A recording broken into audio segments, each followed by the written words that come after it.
Hello guys, বাচ্চাটা এখন stable আছে।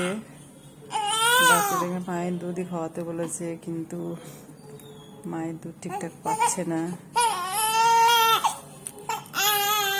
বাচ্চাটা কান্না করছে। আমরা চেষ্টা করছি অন্য মায়ের কাছ থেকে দুধ কালেক্ট করার।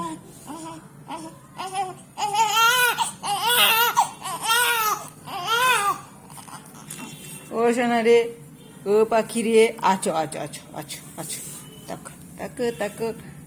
এই বাচ্চাটা হচ্ছে নেপালিদের। এরা বাইরে থেকে এখানে শিকার করতে এসেছিল। বাড়ির লোক খুব খুশি।